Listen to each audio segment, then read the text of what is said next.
नमस्कार मित्रों, आप सबका बहुत बहुत स्वागत है। एक मित्र हैं अंशु, सूरत गुजरात से। वो लिखते हैं कि कोरोना से पहले उनकी स्थिति बहुत अच्छी थी। उनके पास 2 बंगले थे, अच्छी फैक्ट्री थी, सब कुछ था। लेकिन कोरोना के बाद से उनकी जीवन में बहुत बदलाव आया है।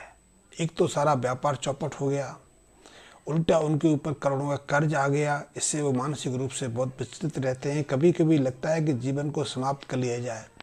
परिवार में भी सुख शांति नहीं है, तो इसका कोई समाधान बताएं।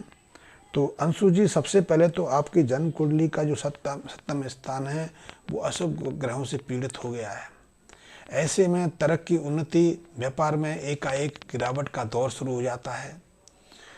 जो जीव स्थितियाँ चल रही होती हैं उनमें एकाएक परिवर्तन के दौर की शुरुआत हो जाती है। इतना ही नहीं, आपकी जन्म कुंडली के सप्तम स्थान पर बुध भी अशुभ बन के बैठे हैं, और बुध जब अशुभ बनते हैं तो व्यापार में निश्चित रूप से गिरावट का दौर शुरू हो जाता है, नुकसान की शुरुआत हो जाती है। और जब ऐसे बुध वर्षफल के अनुसार पुनः सप्तम स्थान पर आते हैं तो निश्चित रूप से ऐसी स्थितियाँ निर्मित कर देते हैं। ये योग आपकी जीवन कुंडली बना हुआ है। बुध के अशुभ के कारण व्यापार में उथल पुथल होता है, व्यापार पूरी तरह से ठप्प पड़ जाता है। इतना नुकसान होता है कि कर्ज के बोझ के नीचे दबके व्यक्ति की बुद्धि उसका साथ नहीं देती है, वो उल्टे सीधे विचारों से घिस जाता है। वो स्थिति आपकी बन रही है। और ऐसे में आपकी कुंडली में एक और अशुभ योग बना हुआ है। वो योग है सूर्य पर राहु की दृष्टि है। सूर्य पर राहु की दृष्टि से ग्रहण योग बन जाता है। सूर्य का प्रभाव जो है, सूर्य की शुभता जो है, समाप्ति हो जाती है। ये स्थितियाँ भी बहुत अनुकूल प्रभाव डालती हैं। ऐसे में व्यक्ति की बुद्धि काम नहीं करती, प्रतिष्ठा धूमिल हो जाती है, समाज में सहयोग नहीं मिलता, जो लोग सहयोग कर रहे होते हैं वो दूर भाग जाते हैं। परिवार में भी ऐसा व्यक्ति कई बार अकेलापन अनुभव करने लगता है। ये स्थितियाँ आपके जीवन में एकाएक बही हैं। कहते हैं जब चंद्रमा को मंगल का साथ मिल जाए और ऐसे में राहु का प्रभाव पड़ जाए तो भी एकाएक उसका जो जीवन चक्र है उथल पुथल मच जाता है। जीवन में एकाएक ऐसे बदलाव आते हैं कि व्यक्ति को कोई समझ ही नहीं आता क्या करे। कोरोना एक कारक हो सकता है, एक माध्यम बन सकता है कि कोरोना से तो करोड़ों लोग पीड़ित हुए, करोड़ों लोगों के जीवन में कई बदलाव आए। कुछ कोरोना काल में शून्य से शिखर पर पहुंच गए। कुछ लोग ऐसे हैं, मेरे पास ऐसे बहुत लोगों के कांटेक्ट होते रहते हैं, पूछते रहते हैं, जो कोरोना से पहले साधारण नौकरी करते थे, अब वो स्टार्टअप शुरू करके अपना बिजनेस कर रहे हैं। कोरोना काल में बहुत लोगों ने बहुत कुछ कमाया भी है। मैं सिर्फ मेडिकल सिस्टम की बात नहीं कर रहा, डॉक्टरों ने खूब कमाया, फार्मास्यूटिकल यूनिट जो हैं, केमिस्ट जो हैं, कुछ महीने में ही लाखों रुपए कमा के कहाँ से कहाँ पहुँच गए। लेकिन कुछ लोगों की नौकरी भी गई, कुछ व्यापार ठप्पे पड़ गए, कई व्यापार तो अब तक संभल नहीं पाए। वो एक संयोग भर था, क्योंकि ग्रह स्थितियाँ कोरोना से नहीं पड़ी, बदली वो जो एक पारिस्थितिक होती हैं उनसे बदलाव आता रहता है। तो ऐसे में आपको कुछ उपाय करने से निश्चित रूप से लाभ होगा, आपके जीवन में फिर बदलाव आएगा। आप जिन परेशानियों से जूझ रहे हैं, जिन कष्टों को आपका सामना कर रहे हैं, उन कष्टों से बाहर आने में आपको मदद मिलेगी। तो क्योंकि आपकी जन्म कुंडली में कुछ अशुभ स्थितियाँ बनी हुई हैं, तो सबसे पहले तो आप एक काम करें, 43 दिन लगातार दूध और शहद घर से ले जाकर किसी मंदिर में चढ़ाते रहें। ये उपाय आपके लिए बहुत महत्वपूर्ण है। दूध और शहद की मिल से आपके जीवन में कई ग्रहों की अशुभता का समापन हो जाएगा। आपके जीवन में स्थिरता की शुरुआत होगी, आप सकारात्मक सोचने लगेंगे। अभी आप नकारात्मक बोझ से भरते जा रहे हैं, आत्मग्लानि से भरते जा रहे हैं, और ऐसे उल्टे सीधे विचार आपके मन में घर करते जा रहे हैं। उसमें सकारात्मक भाव बनना बहुत आवश्यक है।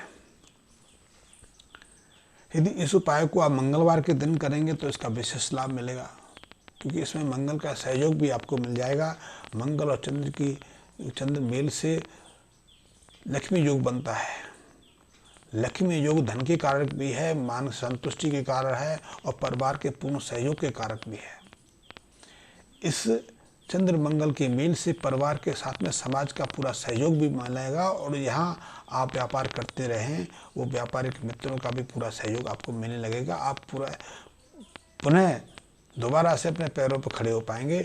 करोड़ों की बात नहीं, जब कर्ज समाप्त होने लगता है तो कितना भी कर्ज हो सिमट जाता है। यदि स्थितियां अनुकूल ना हो तो हम कुछ 100 रुपये भी किसी का चुका नहीं पाते हैं। यदि स्थितियां अनुकूल हैं, व्यापारिक स्थितियां निर्मित हो जाएं तो करोड़ों की कोई बात ही नहीं रहती है। तो आप ये उपाय करके देखें। दूसरा, 43 तांबे के सिक्के लेके उन्हें आपने एक साथ एक रात को कच्चे आग सुलगा के उस पर तपाना है। पूरी रात जब तप जाएं तो प्रातःकाल ब्रह्म मुहूर्त के आसपास, जब हलचल शुरू ना हो, यो ज़्यादा आवागमन का लोग नहीं निकले हों, ऐसे में आपने इन 43 सिक्कों को लाल रंग के कपड़े में बांध के किसी जल स्रोत में प्रभावित कर देना है, या फिर इन्हें जंगल में जाके किसी सुनसान स्थान पर दबा देना है। इसके माध्यम से मंगल की अशुभता का समापन हो जाएगा और आपकी स्थितियों में काफ़ी बदलाव आएगा, स्थिरता आने लगेगी। एक उपाय ये कर सकते हैं, लेकिन कुछ सावधानी भी आपको रखने की आवश्यकता है। पहली तो ये है कि अपने घर या घर की छत पर आपने टूटी फर्नीचर, खाट या इलेक्ट्रॉनिक आइटम, लोहे के आइटम जो काम नहीं आते, फ्रिज, रेफ्रिजरेटर, कूलर, ऐसी चीज़ों का संग्रह नहीं करना। घर की छत पर आपने लकड़ी का भी संग्रह नहीं करना, क्योंकि लकड़ी में यदि सीलन आएगी, बरसातें भेजेगी तो ये अशुभता प्रदान करेगी। आपको शनि की अशुभता आपके जीवन में प्रवेश करेगी। लोहे में जब जंग लगती है तो दुर्भाग्य आता है। लकड़ी में जब लकड़ी सीलन से ग्रस्त हो जाती है तो भी दुर्भाग्य जागना शुरू होता है, दुर्भाग्य की शुरुआत होती है।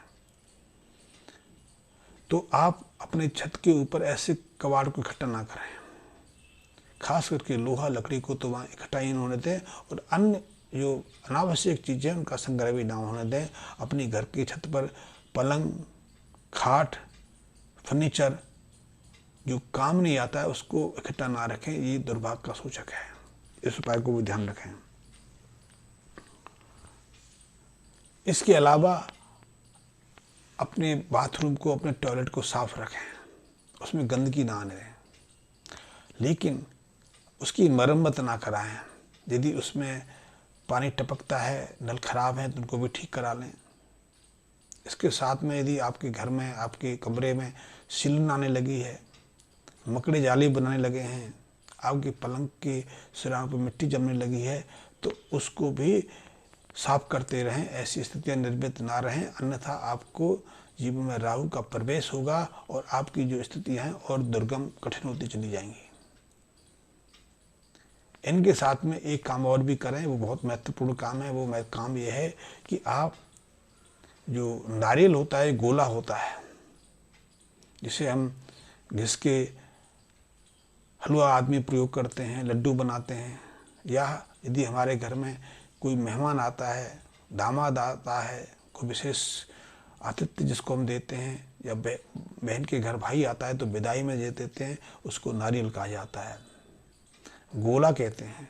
तो ऐसे 4 गोला लेकर हर शनिवार किसी मंदिर में देते रहें, लेकिन उससे पहले कम से कम 7 दिन उनको गोलों को लाल कपड़े में बांध के अपने कक्ष में, अपने सिरहाने रखें। ये उपाय आपके लिए महत्वपूर्ण है। इसके बाद आपके जीवन में सब कुछ अच्छा होने लगेगा। किसी तरह की शुभता, किसी तरह की निराशा, किसी तरह की आत्मग्लानि की अनुभूति आप नहीं करेंगे। आपके जीवन में फिर से बदलाव आने लगेगा। आप उस कर्ज से, उस प्रतिकूल स्थिति से बाहर आ जाएंगे। मेरे लिए कोई सेवा हो आप बताइए। मैं मित्रों से कहना चाहता हूँ कि यदि आपने मेरे चैनल को सब्सक्राइब नहीं किया है तो सब्सक्राइब भी कर लें, मेरे बेल आइकन को भी प्रेस कर लें, ताकि मेरे हर वीडियो का नोटिफिकेशन आपको उपलब्ध होता रहे। आपके जीवन में कोई परेशानी है, किसी तरह का समाधान चाहते हैं, किसी तरह के मार्गदर्शन की आप आशा रखते हैं, तो इस संबंध में मुझसे संपर्क कर सकते हैं। मेरे संपर्क करना बहुत सहज है। मेरे व्हाट्सएप पर संपर्क कर दिया जा सकता है, मेरे से फ़ोन पर बात की जा सकती है। और हाँ, अभी हर महीने 3 दिन के लिए मैं ब्रज यात्रा पर रहूँगा। आप ब्रज यात्रा में मुझसे संपर्क कर सकते हैं। मैंने एक संकल्प लिया है।